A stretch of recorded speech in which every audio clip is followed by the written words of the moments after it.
الحمد لله نحمده ونستعينه ونستغفره ونؤمن به ونتوكل عليه ونعوذ بالله من شرور أنفسنا ومن سيئات أعمالنا ومن يهده الله فلا مضل له ومن يضلله فلا هادي له ونشهد أن لا إله إلا الله وحده لا شريك له ونشهد أن محمدا عبده ورسوله أما بعد فإن خير الحديث كتاب الله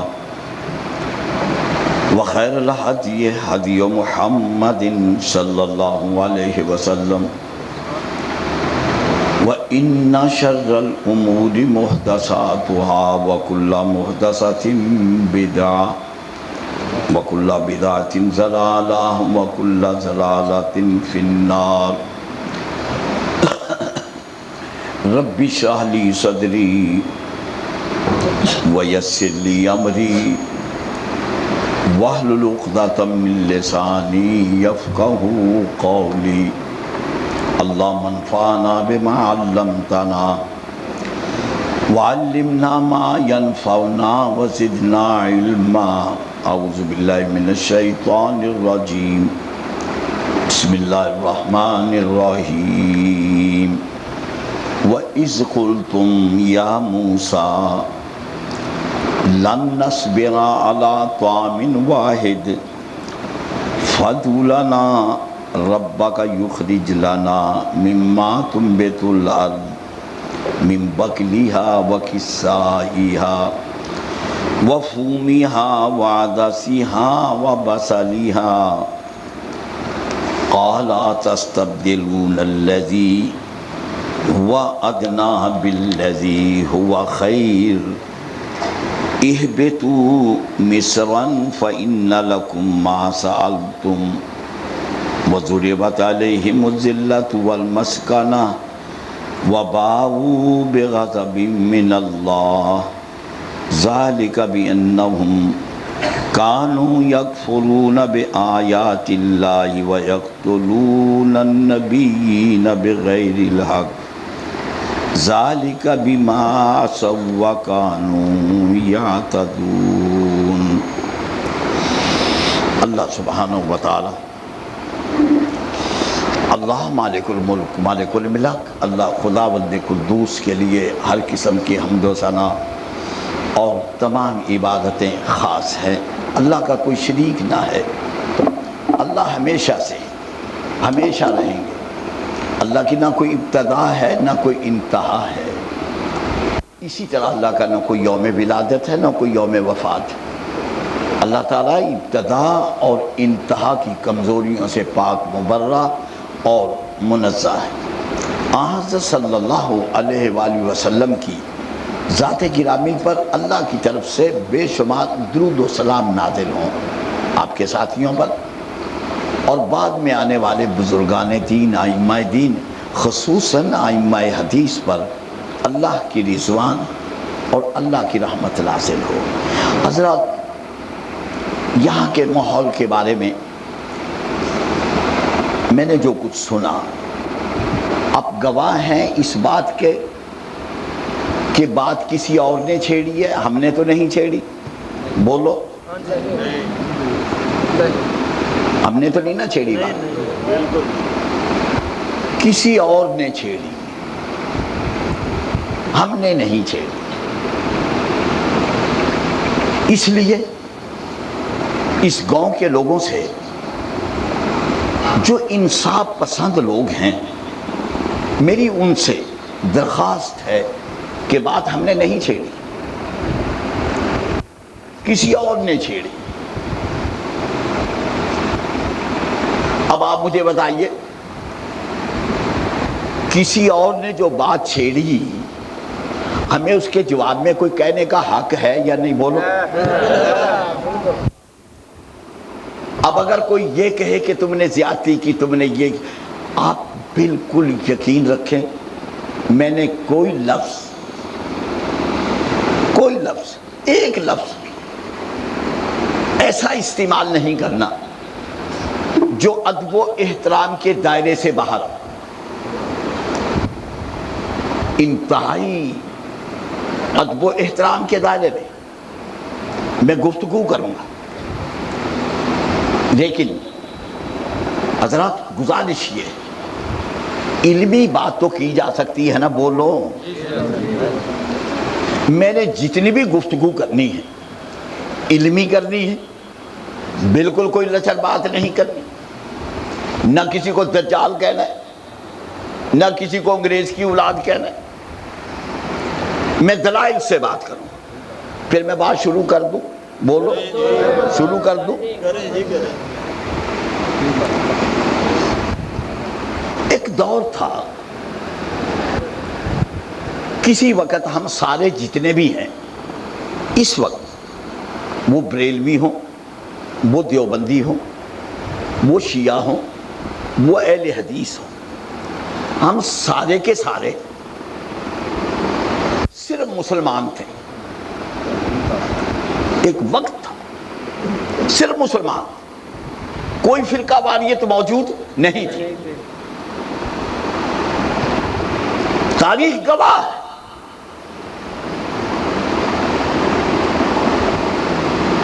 کوئی بھی کچھ نہیں تھا، صرف کیا تھا بولو؟ مسلمان۔ ہاں میں نے اب آپ کو یہ بتانا ہے کہ اس مسلمان کو 4 فرقوں میں تقسیم کیسے کیا گیا۔ صرف اتنی بات ہے، امت واحدہ کو، ایک امت کو، حضرت محمد صلی اللہ علیہ وسلم کی امت کو یہ گروہوں میں کس نے تقسیم کیا؟ ہمیں ایک امت تھے، ہمیں ایک امت نہیں رہنے دیا گیا۔ قرآن کہتا ہے، قرآن کا ارشاد ہے، وَاعْتَصِمُوا بِحَبْلِ اللَّهِ جَمِيعًا وَلَا تَفَرَّقُوا۔ یہ دیکھیں یہ فرقے کس نے پیدا کیے؟ قرآن نے کہا کہ وَلَا تَفَرَّقُوا، قرآن نے کیا کہا؟ وَلَا تَفَرَّقُوا، فرقے نہ بناؤ، فرقوں میں تقسیم نہ ہو جاؤ۔ ہم مسلمان تھے۔ او بھائی اے پانی والا سلسلہ بند کر دے، اتنی پیاس نہیں ہے، مجھے بھی پتہ ہے کہ حالات اتنے سنگین نہیں ہیں کہ ان لوگوں کو پانی پلا، یہ کوئی بارات میں آئے میں۔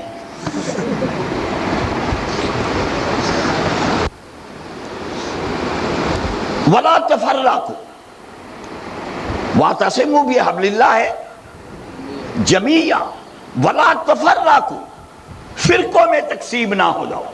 قرآن نے روکا، قرآن کا واضح ارشاد موجود ہے، لیکن ہوا کیا؟ میں تاریخ بیان کرنے لگا ہوں، ماں نے وہ بچہ پیدا نہیں کیا جو میری تاریخ بیانی پہ یہ کہے کہ انہوں نے غلط بیانی کی ہے۔ اختلاف تو ہو سکتا ہے، لیکن کوئی یہ نہیں کہہ سکتا کہ میں نے غلط بیانی کی ہے۔ بڑی دیر تک ہم مسلمان رہے، بڑی دیر تک ہم مسلمان رہے، اللہ اللہ، بڑی دیر تک ہم مسلمان رہے، اور پھر میاں صاحب یکا یک، پتہ کیا ہوا؟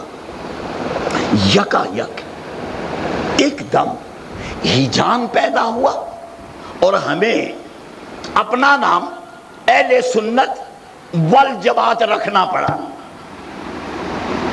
اہل سنت، بولو، اہل سنت والجماعت۔ ہمارے اس وقت کے جو بزرگ تھے انہوں نے کہا یہ کیا؟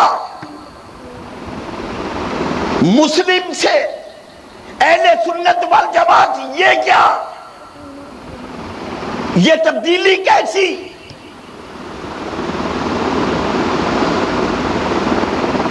ہائے ہائے، ہم دشمن کو نہ سمجھ سکے۔ انہوں نے ہمیں میٹھی گولیاں کھلائیں، ہم نہ سمجھ سکے کہ یہ اہل سنت والجماعت کی تقسیم، یہ اس کا معنی کیا ہے؟ ہمیں کہا گیا وہ دیکھو جی اہل سنت کا معنی اہل حدیث والجماعت، صحابہ کی جماعت۔ ہم نے کہا یا اللہ، کہیں اس کے پیچھے اسلام دشمنی تو نہیں؟ ہمارے بزرگوں کو یعنی اہل حدیث کو، محدثین کو، صحابہ کو، تابعین کو، تبع تابعین کو اور محدثین کو یہی کہا گیا؟ نہیں جی۔ اب ایک آدمی مجھے کہتا ہے صحابہ کے زمانے میں، تابعین کے زمانے میں، صحابہ کے زمانے میں، تابعین کے زمانے میں جماعت بندی، گروہ بندی ہوئی؟ گروہ بنے، میں اس طرف نہیں جانا چاہتا، گروہ بنے، لیکن میں بات کو مختصر کر رہا ہوں۔ اور آپ کو پتہ ہے، آپ لوگ جانتے ہیں کہ سارا ایمونیشن ایک ہی وقت خرچ نہیں کرنا چاہیے، بولو ٹھیک ہے؟ اس لیے میں ایک تھوڑا سا غیب یہاں پر چھوڑتا ہوں، ہو سکتا ہے مجھے دوبارہ پھر آنا پڑے، بس صرف ایک دفعہ اور آنا پڑے گا، اس کے بعد نہیں آنا پڑے گا۔ گھٹنے ٹیک جائے گی ہر چیز، انشاءاللہ ہر چیز گھٹنے ٹیک جائے گی، بس ایک ہی دفعہ آنا پڑے گا۔ اب بولتا ہوں امید ہے کہ شاید نہ ہی آنا پڑے اس مسئلے میں، امید تو مجھے بڑی ہے، لیکن اگر آنا بھی پڑا تو صرف ایک دفعہ انشاءاللہ تعالی، اس سے زیادہ نہیں آنا پڑے گا۔ کیوں؟ جو باتیں میں نے کرنی ہیں، ہائے ہائے اللہ اللہ اللہ، جو باتیں میں نے کرنی ہیں، خدا کی قسم کوفے سے لے کے دارالعلوم دیوبند تک سارے اکٹھے ہو جائے میری بات کا جواب نہیں دے سکتے انشاءاللہ۔ ٹھیک ہے بات؟ کوفے سے لے کے دارالعلوم دیوبند تک سارے اکٹھے ہو جائے میری بات کا جواب نہیں دے سکتے انشاءاللہ تعالی۔ تم بھی کہا کرو نا یار، ایسے ہی بیٹھے ہو جیسے گنگے ہیں سارے آپ۔ اچھا، ہمارے بزرگوں نے کہا کہ یہ کیا ہوا کہ مسلمان سے اہل سنت والجماعت؟ انہوں نے کہا جی وہ دیکھیے جناب، وہ رافضی پیدا ہو گئے، وہ خارجی پیدا ہو گئے، رافضی پیدا ہو گئے، خارجی پیدا ہو گئے، ان کی وجہ سے ہم نے یہ سوچا ہے کہ ہم اہل سنت والجماعت کا کہلوائیں۔ ہم نے کہا چلو ٹھیک ہے، کوئی بات نہیں۔ ہائے ہائے وقت گزرا، تھوڑا سا وقت گزرا، بالکل تھوڑا سا۔ ایک دم نا پتہ کیا ہوا، ایک دم پھر تبدیلی آئی۔ کیا؟ ایک حنفی بن گیا، ایک شافی بن گیا، ایک مالکی بن گیا، ایک بولو یہ بنے یا نہیں بنے؟ بولو بنے۔ اللہ نے اللہ، ذرا تاریخ ملاحظہ کیجئے، مسلمان اہل سنت والجماعت اور پھر بولو حنفی، مالکی، شافی، حنبلی، کتنے نام ہو گئے بولو؟ مسلمان نہیں، مسلمان اہل سنت والجماعت اور چار یہ کتنے ہو گئے؟ 6 نام۔ اچھا، جب انہوں نے یہ کہا نا، ہمارے بزرگ ڈٹ کے کھڑے ہو گئے، انہوں نے کہا یہ کیا؟ تم کہتے تھے ہم نے رافضی اور شیعہ کے لیے اور خارجیوں کے لیے اہل سنت والجماعت کا نام رکھو، یہ کیا؟ یہ حنفی کیا؟ یہ مالکی کیا؟ یہ شافی کیا ہے؟ یہ حنبلی کیا ہے؟ ہائے ہائے، ہمارے بزرگ اس وقت ڈٹ گئے، چونکہ انہوں نے لفظ اہل سنت استعمال کر لیا تھا، ابہام پیدا ہو گیا تھا یا نہیں؟ بولو۔ ہمارے بزرگوں نے کہا کہ آج سے ہم اپنا نام اہل حدیث رکھیں گے۔ کیوں؟ کسی کو مغالطہ نہ رہے، کسی کو مغالطہ نہ رہے۔ تاریخ بغداد سے عرض کر رہا ہوں اور سیر اعلام نبلاء سے عرض کر رہا ہوں، کتابیں لے کے بھی آیا ہوں، گاڑی میں رکھی بھی، لیکن میں نے شوبازی نہیں کرنی، میں نے شوبازی نہیں کرنی۔ میں ان میں سے نہیں کہ ویسی شو دکھاتے پھریں۔ حوالہ لے کے آئے، کتابیں موجود ہیں، جناب حضرت عبداللہ ابن عباس، جناب حضرت امام شافعی اور جناب حضرت سفیان اپنے اپنے دور کے اہل حدیث تھے، لوگ ان کو اہل حدیث کہا کرتے تھے۔ صحابی کی بات کی ہے، جناب حضرت عبداللہ ابن عباس کی۔ صحابی کو لوگ اہل حدیث کہتے تھے۔ ہم نے صحابی سے یہ لفظ لے کے، ہمارے بزرگوں نے، ہمارے اسلاف نے صحابی سے ایک لفظ لے کے، چونکہ ایک صحابی کو اصحاب الحدیث کہا جاتا ہے، تو وہاں سے ہم نے یہ لفظ لیا اور ہم نے اہل حدیث، ہم نے بیزاری کا اظہار کیا ان تمام مذہبوں سے۔ کتنے مذہبوں سے؟ چاروں مذہبوں سے ہم نے بیزاری کا اظہار کیا۔ ہم نے کہا ہم حنفی نہیں، ہم مالکی نہیں، ہم شافعی نہیں، ہم حنبلی نہیں، ہم نے انکار کیا اور ہم نے کہا ہم اہل حدیث ہیں۔ ہائے ہائے، اے کاش میری گفتگو کچھ لکھے پڑے ہوئے لوگ سن رہے ہوں۔ چلو اب نہ سنیں گے، کیسٹ میں تو سنی جائے گی۔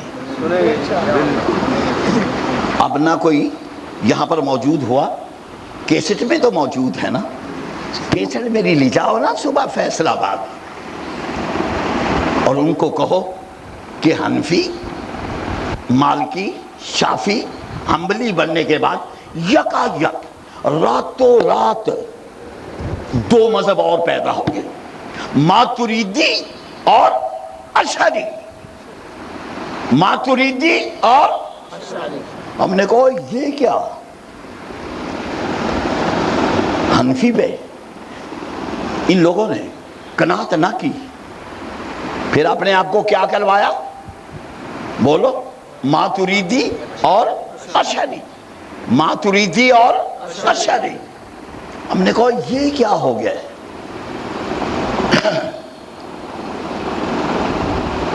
اچھا جناب، ہم تو اپنے طریقے پہ قائم تھے، ہم تو اہل حدیث تھے، یہ ماتریدی بنے، یہ اشعری بنے، اور پھر میاں صاحب تھوڑا سا وقت گزرا، ہائے ہائے بالکل تھوڑا سا وقت گزرا، پھر ایک دم نا راتوں رات، پھر ایک دم راتوں رات یہ کیا بن گئے؟ کوئی قادری بنا، کوئی چشتی بنا، کوئی نقش بندی بنا، اور کوئی سہروردی بنا۔ بولو سچ کہہ رہا ہوں یا جھوٹ کہہ رہا ہوں؟ کتنے ہو گئے؟ ہو جاؤ یار، 6 پہلے تھے، 2 پھر گنوائے، 8 اور 4 آپ گنوائے، 12۔ نہیں تمہارا حساب غلط ہو گیا۔ مسلمان اہل سنت والجماعت، پھر 4، 6، 2 اب بتا رہا ہوں، ماتریدی اور اشعری، اور 4 اور بتا رہا ہوں، 4 اور بتا رہا ہوں، کتنے ہو گئے بولو؟ 12 ہو گئے۔ یہ فرقے کس نے پیدا کیا؟ وَلَا تَفَرَّقُوا کی نافرمانی ہے یا نہیں ہے؟ یہ فرقے کس نے بنائے؟ ان فرقوں کا ذمہ دار کون ہے؟ کس نے بنائے؟ ذمہ دار ہے؟ امت محمد پہ ڈاکہ ڈالنے والا کون ہے مجھے بتائیے؟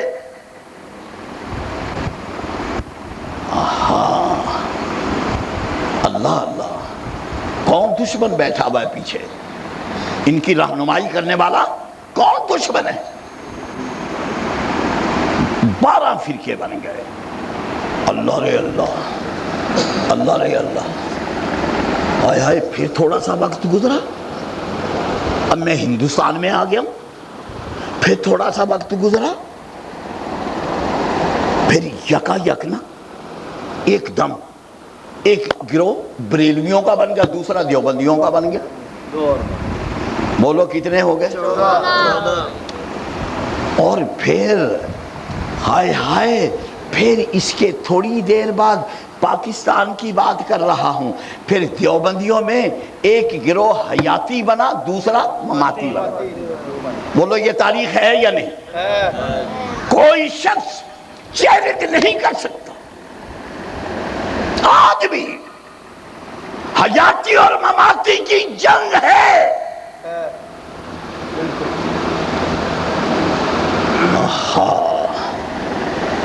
اللہ اللہ، یہ کس نے بنائے فرقے؟ کتنے بنے ہیں؟ میرے پاس تاریخ دارالعلوم دیوبند ہے، اس کی پہلی جلد میں مولانا قاری طیب صاحب ان کا مقدمہ ہے. یہ سارے نام اس میں لکھے ہوئے.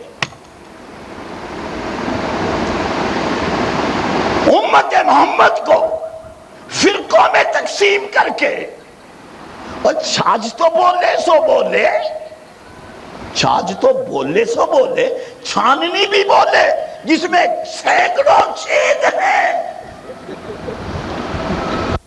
تم ہمارے سامنے بولو، ہم بولیں گے تم چھاننی ہو، تمہارے میں سینکڑوں چھید ہیں.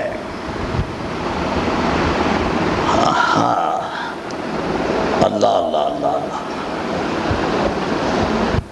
کتنے نام ہو گئے؟ یہ کس نے بنائے؟ ہمارا ایک ہی نام ہے.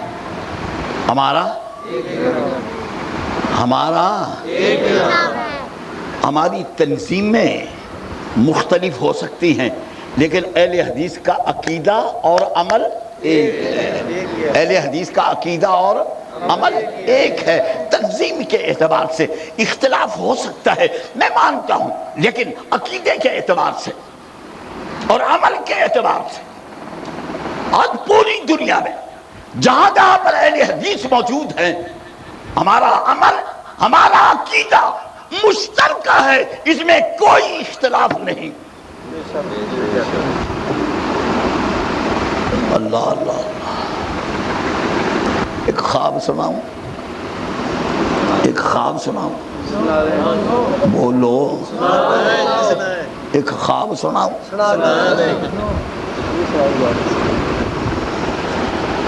حضرت امام ابو حنیفہ، حضرت بولو، جناب حضرت امام ابو حنیفہ کو خواب آئی. جناب حضرت امام ابو حنیفہ کو ہائے ہائے اللہ، میری زبان سے بے ادبی کا کوئی لفظ نہ نکلے. اے اللہ میں تیری پناہ مانگتا ہوں. جناب حضرت امام ابو حنیفہ خواب آئی. کیا خواب آئی؟ کل گئے چلتے چلتے، خواب میں چلتے چلتے میں نبی پاک حضرت محمد صلی اللہ علیہ وسلم کی قبر پہ پہنچا، اور میں نے نبی پاک صلی اللہ علیہ وسلم کی قبر کھودی، اکھاڑی.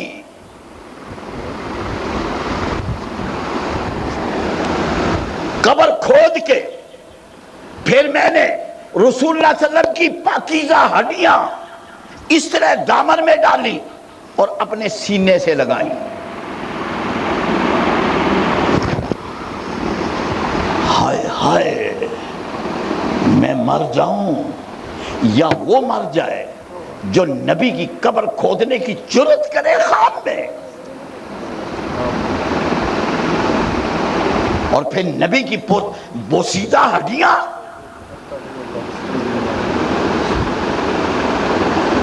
ہاں ہاں میں دیکھوں گا الیاس گھمن مجھے جواب دے گا، جرت کرے کہے اور دنیا کے سارے دیوبندی کہیں کہ سلفی صاحب ہماری کتابوں میں یہ خواب نہیں ہے،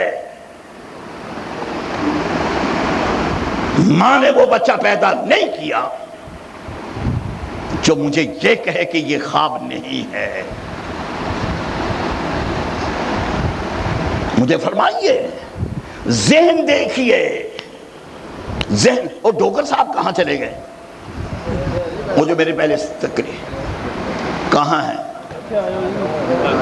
لو جی عجیب تماشا ہے ڈوگر صاحب آپ کا، لو اب وہ وہاں ٹہلتے پھر رہے، یہاں سرکار تشریف لائے ممبر پہ ہی بیٹھے،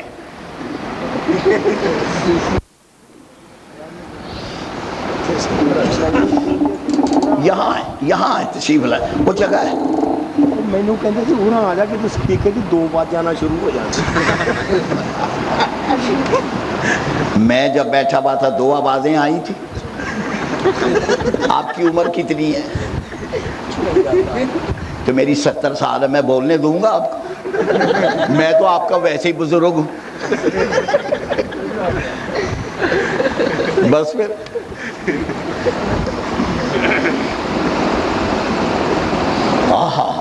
اللہ اللہ اللہ، ذرا جرت دیکھیے، ذرا ذہن دیکھیے۔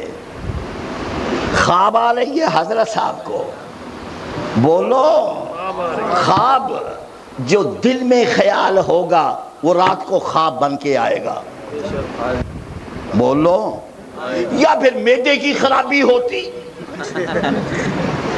زیادہ کھانے کی وجہ سے، گندی خوابیں، یا پھر معدے کی خرابی کی وجہ سے آتی، یا دن میں جو آدمی سوچتا ہے وہی باتیں رات کو خواب میں آتی ہیں یا نہیں؟ ہم نے کئی ٹانگے والوں کو دیکھا وہ رات کو بھی ٹک ٹک کرتے ہیں ٹانگا چلاتے ہوئے۔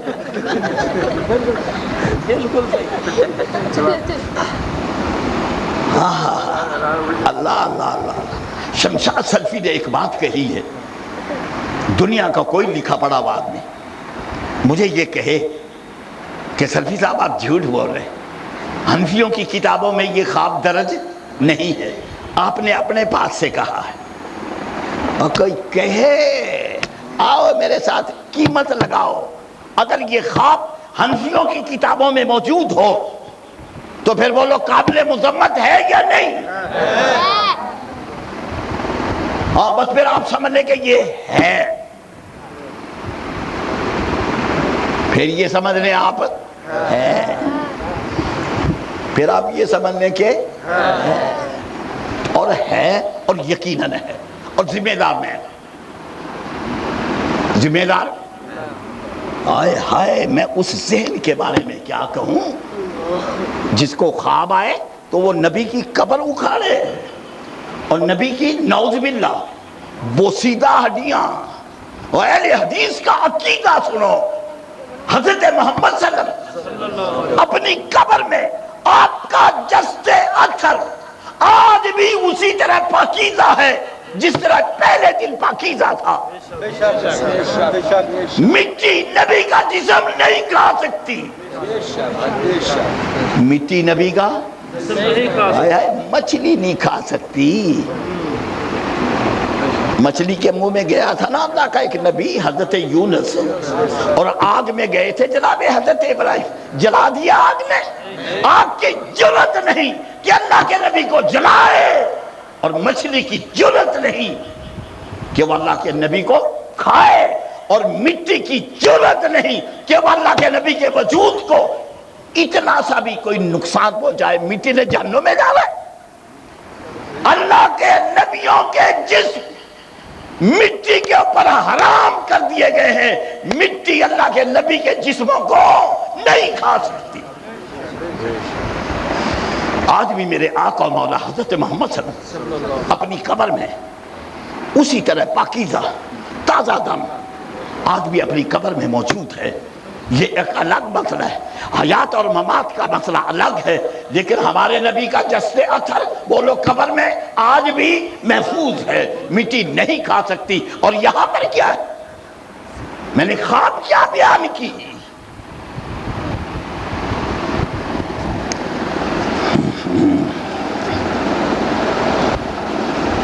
دوسرے ایک صاحب، یہ تو حضرت امام ابو حنیفہ کی خواب سنائی ہے نا، بولو۔ دوسرے ایک صاحب دارالعلوم دیوبند کے مولانا قاسم نانوتوی، مولانا بولو، مولانا اس خواب کا حوالہ کتاب؟ ہاں، میں نے ابھی کھانا نہیں کھایا، سن لو میری بات سن لو، میرا مطلب پتا کیا، میں نے بعد میں بیٹھنا ہے، میں آپ کو یہ سارے حوالے نکال کے دکھا کے جاؤں گا، ٹھیک ہے؟ جتنے بھی میں نے بیان کرنے ہیں میں سارے وہ آپ کو دکھا کے جاؤں گا، ٹھیک ہے؟ تم نے مجھے جانے نہیں دینا جب تک میں حوالے نہ دکھاؤں، ٹھیک ہے؟ او بولو بچوں، بس میرا باپ سنتے رہیں اور نوٹ لگاتے رہیں کہ آپ نے کون کون سا حوالہ بعد میں دیکھنا، میں آپ کو کتاب نکال کے آپ کے آگے رکھ کے دکھا کے آپ کی تسلی کر کے پھر جاؤں گا انشاءاللہ تعالی، ٹھیک ہوگی بات؟ مولانا قاسم نانوتوی، لوگ کہتے ہیں کہ وہ دارالعلوم دیوبند کے بانی تھے، لیکن شمشاد سلفی کہتا ہے کہ وہ دارالعلوم دیوبند کے بانی نہیں تھے، یہ میری اپنی تحقیق ہے، وہ نہیں تھے، وہ کئی سال کے بعد آئے، بنیاد رکھنے والے اور بزرگ ہیں۔ مولانا قاسم نانوتوی کہتے سوان قاسمی میں یہ خواب لکھا ہوا ہے، اور میں کتاب لے کے آیا، سوان قاسمی میں یہ خواب لکھی، مولانا قاسم نانوتوی کو خواب آئی، وہ ہندوستان سے مکہ معظمہ پہنچے خواب میں، اور مکہ معظمہ یعنی بیت اللہ شریف پہنچ گئے نا، بیت اللہ کی چھت پہ نہ چڑھ گئے، یا اللہ یہ کیا تعلی ہے، بیت اللہ کی چھت پہ چڑھ گئے۔ اچھا پھر صرف بیت اللہ کی چھت پہ چڑھنے پہ اکتفا نہیں کیا، بلکہ کوئی چیز لے کے نا، اونچی کوئی چیز، اس کے اوپر بیٹھ گئے، اور منہ کس طرف کیا بولو؟ کوفے کی طرف، منہ کس طرف کیا؟ ہائے ہائے، جاؤ بیت اللہ میں چھلانگ لگاؤ بیت اللہ کی چھت پہ، اور بیت اللہ میں جا کے پھر منہ کرو کوفے کی طرف۔ مجھے بتائیے تمہارا قبلہ کوفہ ہے یا بیت اللہ ہے؟ منہ کیا کوفے کی طرف، اور پھر جناب حضرت مولانا قاسم نانوتوی فرماتے ہیں کوفے سے ایک نہر آئی، وہ نہر بیت اللہ شریف کے اوپر چڑھتے ہوئے میرے پیروں سے ٹکرا کے آگے نکل گئی، اور اس نہر کا بیڑا غرق جو اللہ کے گھر کی چھت پہ چڑھے، بولو ہاں۔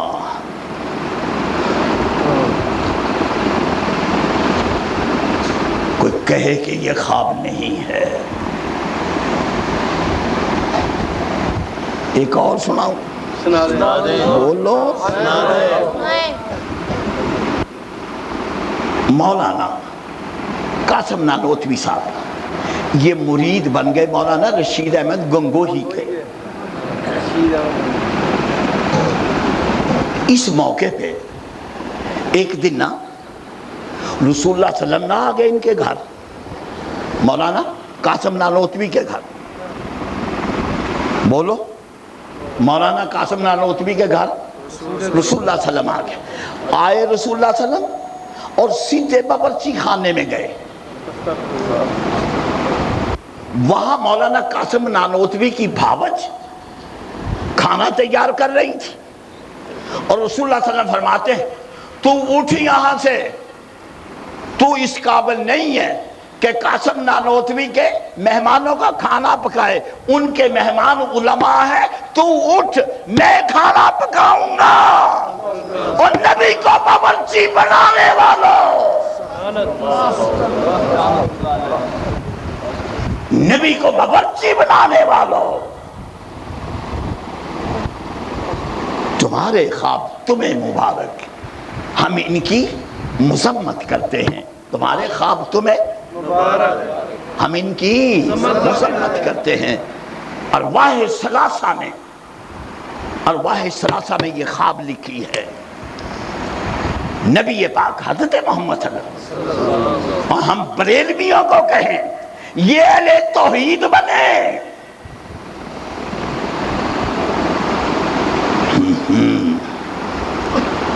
جناب حضرت محمد صلی اللہ علیہ وسلم، بولو صلی اللہ علیہ وسلم۔ ہائے ہائے، میں کیا کہوں، مجھے بتائیے میں کیا کہوں، کہاں چلا جاؤں، پیٹ سے کپڑا اٹھا رہا ہوں، مولویت کی بات کر رہا ہوں، یہ مولویت، اور یہ لوگ ہمیں دجال کہنے والے، ہمیں انگریز کی پیداوار کہنے والے۔ ہوش کرو،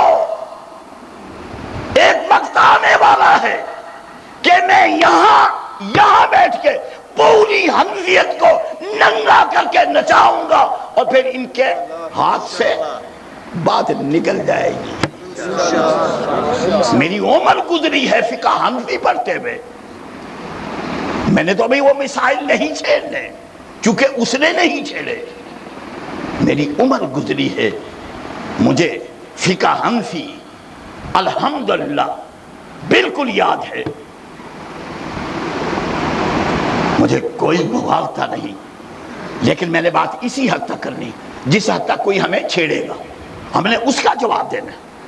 مجھے بتائیے، میں آپ سے سوال کر رہا ہوں، جناب حضرت مولانا قاسم نانوتوی کے گھر حضرت محمد صلی اللہ علیہ وسلم آئے، باورچی خانے میں جائے، اس کی بھاوچ کو کہیں کہ تو اٹھ، قاسم نانوتوی کے مہمان علماء ہیں، ان کا کھانا میں پکاؤں گا، اور علماء کے اوپر لعنت جن کا کھانا محمد پکائے۔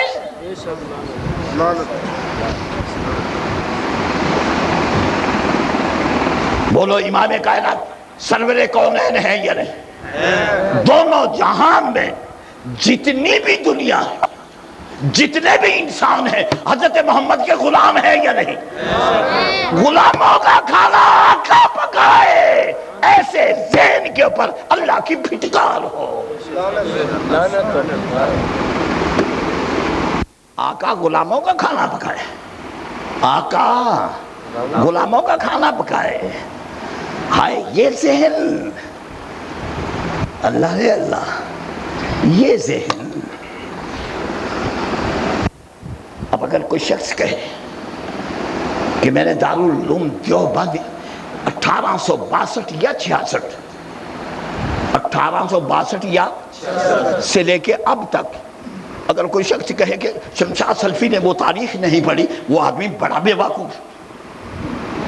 آج تک جتنی بھی تاریخ، لفظ دیوبند، لفظ بولو لفظ، اس کی وجہ تسمیہ پتہ ہے تمہیں؟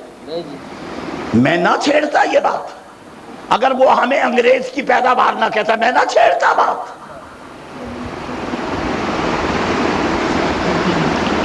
لفظ دیوبند، دیوی، اس میں وجہ تسمیہ دیوی کے دیوی بند یا دیوی بند، دیوی یہ ایک ہندوؤں کا مذہبی شہر تھا، مذہبی جگہ تھی، یہ دیوبند یہ ہندوؤں کا ایک مذہبی شہر تھا، اور یہاں پر ہندوؤں کا میلہ ہوتا تھا، اور ہندوؤں کے نام پہ مذہب چلانے والوں تم ہمیں دجال کہو۔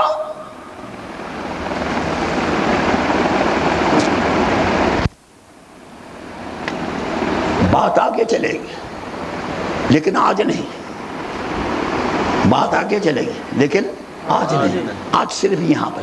اگر لفظ دیوبند ہندوؤں کا مذہبی مقدس گاؤں نہ ہو، شہر نہ ہو، بستی نہ ہو، اور ہندوؤں کے نام پہ آج دیوبند کا مذہب، مسلک، مکتب فکر اس دنیا میں موجود ہو۔ مجھے بتائیے حضرت محمد صلی اللہ علیہ وسلم ہجرت کر کے مکہ معظمہ سے یثرب آئے یا نہیں؟ یثرب کا کیا معنی تھا جی؟ بیماریوں کا گھر۔ آپ نے آتے ہی اس کو مدینہ الرسول بنایا، مدینہ طیبہ بنایا، ورنہ یثرب بھی چلتا رہتا تو کیا تھا؟ یثرب بھی چلتا رہتا بیماریوں کا گھر۔ لیکن رسول نے یہ گوارا نہیں کیا، بلکہ ایک دن اللہ سے دعا مانگنے لگے، کہنے لگے اللہ یثرب کی ساری بیماریاں وہ جوفہ میں لے جا، اللہ یثرب کو ہمارے لیے اتنا پیارا بنا دے جتنا پیارا مکہ معظمہ ہے۔ اور پھر پیارا بنا، پھر یثرب نہیں رہا، بلکہ کیا بنا؟ مدینہ الرسول، مدینہ طیبہ، مدینہ طیبہ۔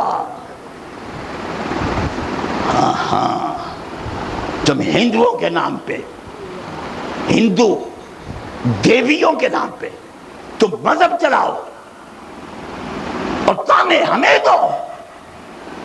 ہم مدنی ہیں، ہم مدنی ہیں، ہم مکی ہیں، ہم مدنی ہیں، ہم مکی ہیں، ہم بدری ہیں، ہم محمدی ہیں۔ آؤ لگاؤ نعرہ ہمارے ساتھ مل کے، اگر تمہیں جرأت ہے کہو ہم محمدی ہیں، ہم بدری ہیں، ہم مکی ہیں، ہم مدنی ہیں، لگاؤ نعرہ۔ اللہ اللہ اللہ، کتنی خوابیں سنائیں آپ کو؟ تین رکھا، تین ہی رہنے دیں، اب میں نے دوسری طرف بھی جانا ہے نا یار، پھر صحیح۔ اور بڑی خوابیں ہیں میرے پاس، ہائے ہائے عجیب عجیب خوابیں، اور بڑی خوابیں رکھی بھی ہیں سنبھال کے کتابوں میں، نشان لگائے ہوئے۔ جناب حضرت امام ابو حنیفہ، جناب حضرت کہتے امام آدم، امام بولو امام آدم انشاءاللہ۔ ہم نے کہا جی بالکل ٹھیک ہے۔ دیکھیں نا حضرات، ہمیں کیا ضرورت ہے، اگر کوئی شخص ایک عقیدہ رکھتا ہے، اس کے عقیدے کو ہمیں چھیڑنے کی ضرورت ہے؟ ٹھیک ہے، اپنے گھر میں کوئی ڈھول بجائے بولو، یا چھاج بجائے یا چھاننی بجائے، ہمیں کیا؟ لیکن جب آپ اپنا مال مارکیٹ میں لے آئیں گے پھر وہ تو بولو اس کو لوگ ٹھوک بجا کے دیکھیں گے یا نہیں؟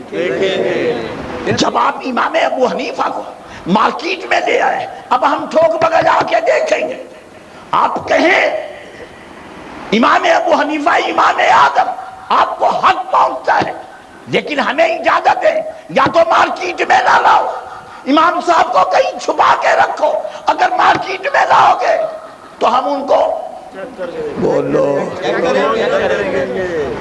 چیک کر کے مانیں گے۔ جیسے کسائی نہیں دیکھتا بکرے کو، دیکھتا رہا پر ہاتھ مار کے بولو، تو پھر میاں صاحب ہاتھ مار کے دیکھ رہے ہیں، ہمیں کمر کے اوپر ہاتھ رکھ رہے ہیں، کتنی چربی ہے، کتنی کمر چوڑی ہے۔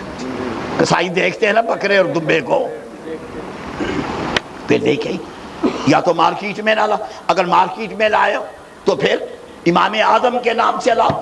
لوگ کہتے ہیں، دعویٰ ہے کہ امام ابو حنیفہ کے 4000 اساتذہ ہیں۔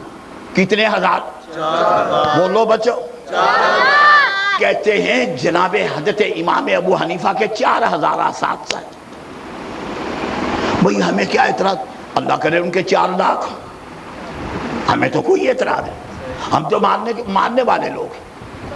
تم 4000 کہتے ہو، میں کہتا ہوں آپ 4 لاکھ کہیں ہم تب بھی مان لیں گے، لیکن آپ کو بات کا ثبوت دینا پڑے گا۔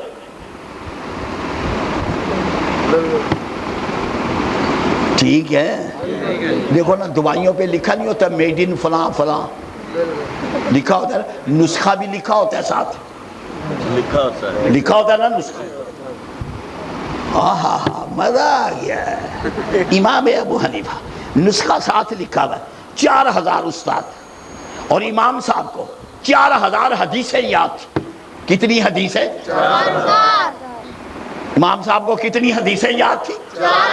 4000 اور 4000 اساتذہ۔ ہائے ہائے، اللہ اللہ اللہ۔ ڈوگر صاحب کہتے ہیں میں بار بار کیوں لوٹاتا ہوں، دہراتا ہوں، بولو تمہیں یاد ہو، تمہیں بات سمجھ آ۔ امام صاحب کے کتنے اساتذہ؟ 4000 اور امام صاحب کو کتنی حدیثیں یاد؟ 4000، یعنی 4000 حدیثوں کے راوی ہیں جناب حضرت امام ابو حنیفہ۔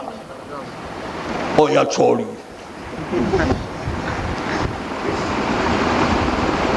کتنی حدیثوں کے راوی بولو؟ ہائے ہائے، میں نے تمہیں یاد کرا کے جانے، بچے کو یاد ہوگا انشاءاللہ تعالی۔ 4000 اساتذہ، 4000 حدیثیں اور پھر 2000 حدیثیں صرف ایک استاد سے جن کا نام حماد بن ابی سلیمان ہے، جن کا نام حماد بن ابی سلیمان ہے۔ 2000 حدیثیں امام ابو حنیفہ نے اکیلے جناب حضرت حماد بن ابی سلیمان سے روایت کی ہے۔ بولو 4000 استادوں میں سے ایک استاد سے جناب حضرت امام ابو حنیفہ ایک استاد سے کتنی روایتیں کر رہے ہیں؟ 2000 کر رہے ہیں۔ اچھا، پیچھے بچ گئی حدیثیں 2000 اور استاد کتنے بچے؟ 4000۔ ایک کم 4000 کہہ دو نا یار، اپنا دیسی کام برتو یار، دیسی کام ٹھیک نہیں جو سب کو سمجھ آ جائے۔ ایک کم 4000، حدیثیں کتنی رہ گئی؟ 2000۔ آئے ہائے، اب مزہ آیا، اب مزہ آیا۔ اور دنیا کا، میں نے تمہیں پہلے کہا، کوفے سے لے کے دارالعلوم دیوبند تک سارے اکٹھے ہو جائے، 2000 حدیثیں، 4000 ایک کم 4000 اساتذہ پہ مجھے تقسیم کر کے دکھا دے اور بتا دے اتنی حدیثیں فلانے استاد سے، اتنی فلانے سے، اتنی فلانے سے۔ آؤ میدان میں، اور حنفی کے نام پر روٹی کھانے والوں، آؤ امام ابو حنیفہ کا دفاع کرو۔ نہیں دفاع ہو سکتا۔ میں دیکھوں گا کوئی جواب دے گا مجھے اس کا۔ بولو حدیثیں کتنی روایت کی ہیں جناب حضرت امام ابو حنیفہ نے؟ کتنی؟ استاد کتنے؟ ایک استاد سے 2000 حدیثیں، 2000 پیچھے حدیثیں کتنی رہ گی؟ 2000، استاد رہ گئے ایک کم 4000، ایک کم 4000۔ میرا سوال کیا ہے؟ میرا سوال کیا ہے؟ 2000 حدیثیں، 4000 ایک کم 4000 اساتذہ پہ تقسیم کر دو، اور آج کہہ رہا حضرت حماد بن ابی سلیمان سے، حضرت حماد بن ابی سلیمان سے جو کہ امام ابو حنیفہ کے استاد ہیں، کل ساری حدیثیں روایت کر کے مجھے دکھا دو۔ حماد بن ابی سلیمان سے 2000 حدیثوں کی کوئی سند موجود نہیں ہے۔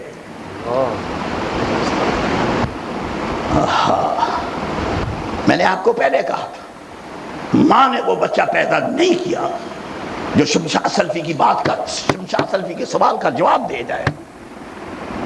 دیکھوں گا میں کیسے جواب دے۔ اللہ اللہ اللہ، ہائے ہائے، میرے پاس نور الانوار کتاب موجود ہے، اصول فقہ حنفی، اصول فقہ نور الانوار، اس میں اجتہاد کی شرطیں لکھی ہیں، اجتہاد کی، اور بولو یار بولتے نہیں، آپ یوں کہہ لیں اس میں اجتہاد کا نصاب لکھا ہے، 10ویں جماعت کا نصاب ہے یا نہیں؟ پھر 11ویں کا بھی ہے، 12ویں کا بھی ہے نا، ہر جماعت کا نصاب ہے۔ اس کتاب میں اجتہاد کا نصاب لکھا ہے۔ کیا لکھا ہے؟ نصاب۔ وہ کہتے ہیں مجتہد کے لیے ضروری ہے کہ 500 آیات احکام، 500 بولو بچوں، 500 آیات احکام، 500 او بولو یار، آیات احکام۔ آج سمجھے میں آپ کو سبق ہی پڑھا رہا ہوں۔ 500 آیات، 500 آیات احکام مجتہد کے لیے ضروری ہے کہ 500 آیات احکام تمام جتنے بھی علوم ہیں تفسیر کے، ان علوم کے ساتھ مجتہد کو 500 آیات احکام کا علم ہو۔ لو اب پھر بات سنو، مزہ آ گیا، اللہ اللہ اللہ، مزہ آ گیا، آہا اللہ اللہ، مزہ ہی آ گیا۔ کیا کہو، کیا مزہ آ گیا ہے۔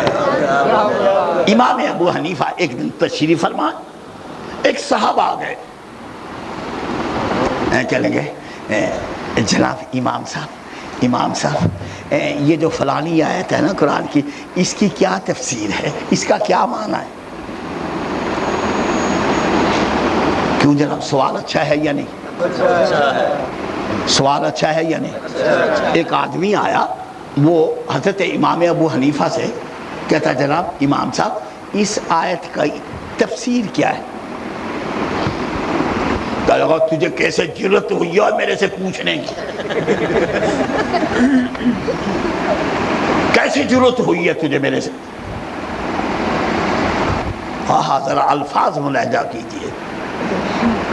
جناب حضرت امام فرماتے متا رأیتنی جلستو مفسرن، اور مجھے کبھی آپ نے مفسر بن کے بیٹھتے ہوئے دیکھا ہے؟ متا رأیتنی جلستو مفسرن، اور تو نے مجھے کبھی تفسیر کرتے ہوئے دیکھا کہ میں بیٹھ کے تفسیر بیان کر رہا ہوں؟ ڈوگر صاحب نے بات کی، آج چیلنج کر رہا ہوں امام ابو حنیفہ سے، ایک روایت میں ثابت کرو کہ امام ابو حنیفہ نے اپنی پوری زندگی میں قرآن پاک آگے رکھ کے یا زبانی اپنے استادوں کو قرآن پاک کی تفسیر پڑھائی ہو۔ نعرہ تکبیر، ثابت کرو۔ کوئی ثابت نہیں کر سکتا۔ حضرت امام ابو حنیفہ نے شاگرد بیٹھے ہوئے اور امام صاحب قرآن شریف سامنے ہو یا زبانی، امام صاحب اپنے شاگردوں کو قرآن پاک کی تفسیر پڑھا رہے ہیں۔ بولو اور بولو بچوں، ایک روایت ہمیں کہتے ہیں رفع یدین کی ایک حدیث، بخاری میں کتنی حدیثیں تجھے نظر نہیں آتی؟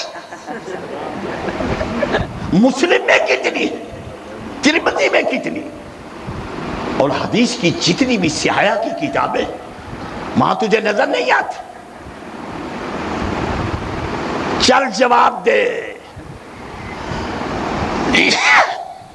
ایک دن امام صاحب کو تفسیر کرتے ہوئے شاگرد سامنے بیٹھے، شاگرد اور امام صاحب قرآن پاک کی تفسیر پڑھا رہے، علم کے موتی بکھیر رہے ہوں۔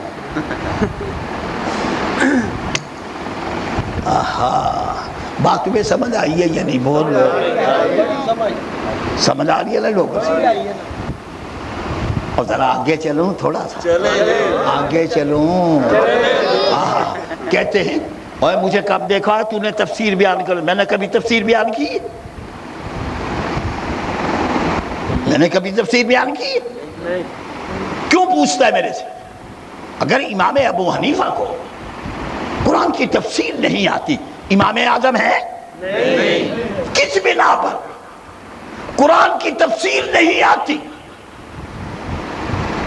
امام اعظم کس بات کے؟ اور پھر آگے لکھا ہے، کیا بیان کر رہا ہوں بولو؟ اجتہاد کا نصاب، اجتہاد کا، وہاں پر شرط کا لفظ ہے، شرط اجتہاد، میں نے تمہیں سمجھانے کے لیے نصاب کا لفظ بولا ہے۔ آگے کیا لکھا ہے کہ مجتہد کے لیے ضروری ہے کہ اس کو 3000 احادیث احکام ما جمیع العلوم، یعنی حدیث کے جتنے بھی علوم ہیں ان تمام علوم کے ساتھ مجتہد کو بولو 3000 حدیثوں کا ما جمیع العلوم علم ہو۔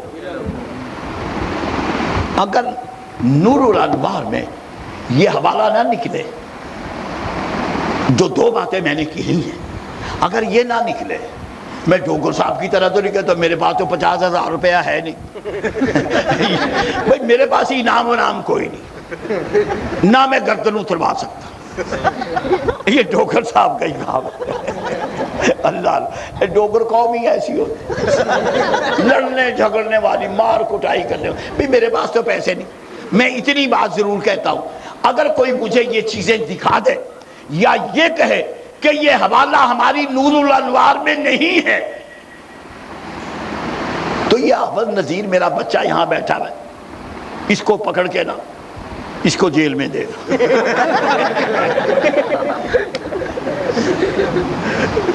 ٹھیک ہے نا؟ اور میرا بیٹا ہے، میں آپ ہی آؤں گا نا پھر اس کے پیچھے آؤں گا نا پھر انشاءاللہ۔ تو میرا یہاں پر ضامن بیٹھا ہوا ہے، دنیا کا کوئی شخص شمشاد سلفی کی بات کو چیلنج نہیں کر سکتا، یعنی انشاءاللہ تعالی، یعنی میرا حوالہ غلط ثابت نہیں کر سکتا انشاءاللہ تعالی۔ میں نے ابھی آگے چلنا ہے، ذرا میری بات دیکھ لیں آپ، میں نے کتنی باتیں کی۔ جناب حضرت امام ابو حنیفہ 500 آیات احکام، 3000 احادیث احکام، آگے بھی شرائط ہیں، ان کو تو میں نے چھیڑا ہی نہیں، صرف 2 باتیں کی ہیں۔